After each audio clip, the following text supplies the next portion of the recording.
Spider-Man No Way Home is the movie that made this beautiful thing happen and actually finally come to life, seeing the three live-action Spider-Men in action swinging along together. It was just such an amazing, epic, beautiful moment. And now, of course, since No Way Home, we are, of course, getting the No Way Home re-released, the more fun stuff version, next Friday, actually.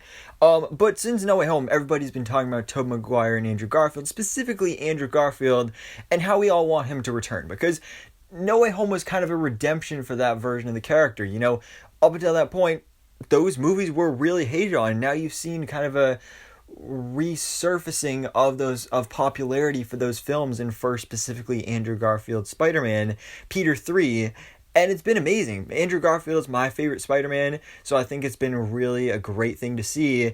And of course, with the whole hashtag Make TASM3 movement, there's been a lot of conversations. It's kind of died down recently because, you know, it's been almost a little over half a year since the movie came out.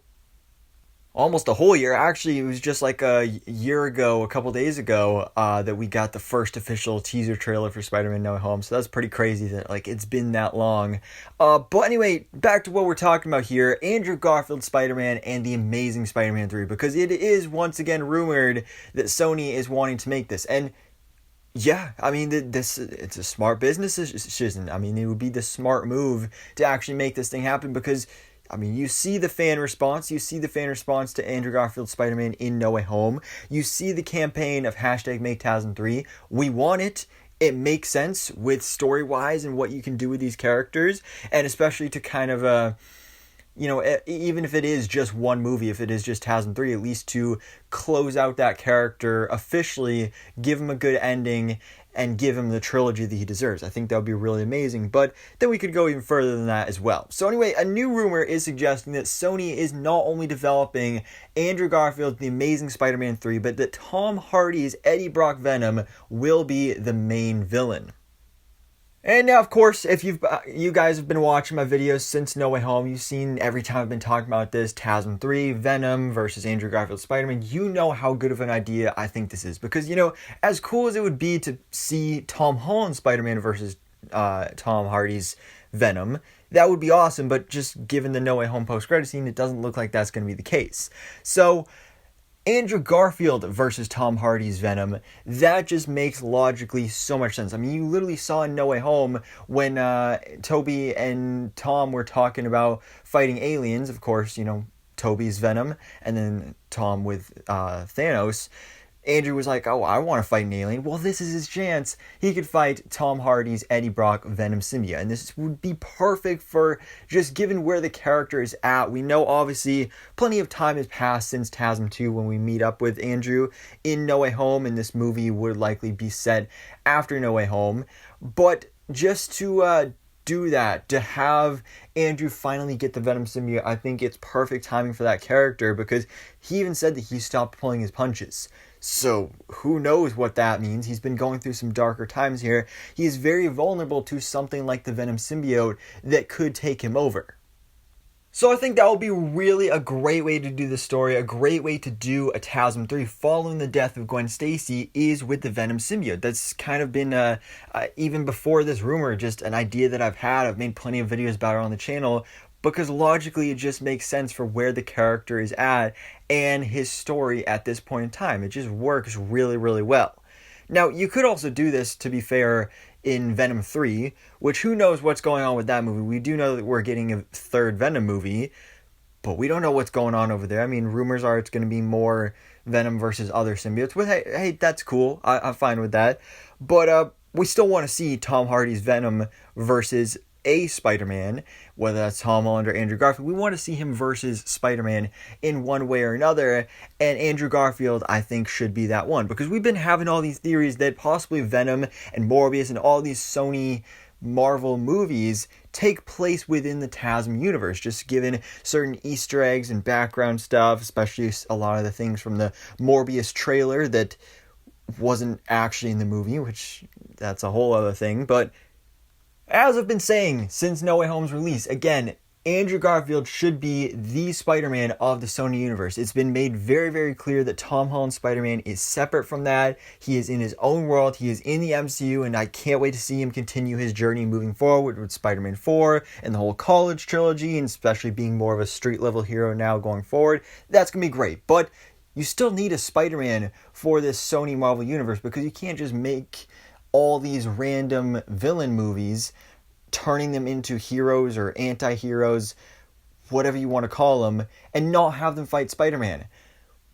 Like Morbius, one way you could kind of redeem that, have him fight Spider-Man. Which Spider-Man? Andrew Garfield's Spider-Man. That is how you fix this thing in the Sony universe. Give us a main Spider-Man, have some connection here, do some world building, and there's a lot that they could play around with here, and I just think it would work so, so well. But even all that aside, with the Venom and Sony and Marvel, that whole universe going on there and possible connections, just with TASM 3 in general, continuing that story, I think is something we really need to do. Again, after the loss of Gwen Stacy, Shailene Woodley was supposed to play Mary Jane Watson in The Amazing Spider-Man 2.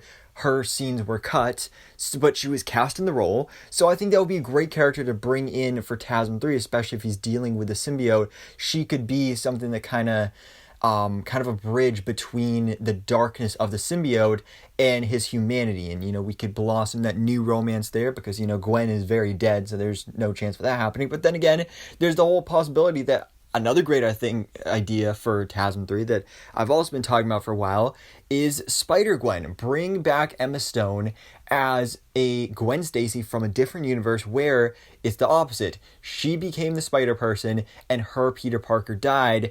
And it's just set up so perfectly after No Way Home, Andrew Garfield's Spider-Man or Peter 3 already dealing recently with multiverse stuff, for then all of a sudden to see the love of his life show up, but have it be a different version. That would just be so... That's just something I want to see, because that would be such a powerful story. And just, one of the best things about Andrew Garfield as Spider-Man, he is the best actor, in my opinion. I mean, just look at his scenes from those Amazing Spider-Man movies. He is a great emotional actor. And just imagine what kind of scenes we could get between him and him seeing, again, the love of his life, but it not actually being the same person. Just the inner struggles and the pain that would force upon him. That would just be so beautiful to see. And Andrew Garfield, I think, would be, you'd be able to do such a good job with that. But then again, this is all just rumors, and the actual rumor here is that Andrew Garfield's Spider-Man will be fighting Venom, so who knows if that would involve Gwen Stacy's Spider-Gwen, or Mary Jane, or Morbius, or anything like that going on here. But just Andrew Garfield, I want more of him as Spider-Man. I want TASM 3. I want him to be the main Spider-Man of this universe. I just want to see his story continue, because, we got him in No Way Home. That could be seen as a sense of closure, but at the same time, I feel like it was more of a tease for more to come in the future. And, Sony, if they're smart, which, given some of their past actions, there doesn't really seem like they are, but if they are, then they will give this to us, because this is what we really, really want. Andrew Garfield has even said that he's open to it if the story works, if it serves the character right. And there's some great opportunities and great possibilities here that I think would work so, so well for this version of Spider-Man. And fingers crossed that they actually come true and become reality sometime in the near future. But anyways, guys, let me know your thoughts in the comments below. What do you think about this brand new rumor that Sony is supposedly developing The Amazing Spider-Man 3 with Andrew Garfield, and that Tom Hardy's Venom will be the main villain? So anyways, guys, thanks so much for watching. Please drop a like if you enjoyed this video, and hit the subscribe button so I can keep you up to date on everything that goes on in the Marvel life.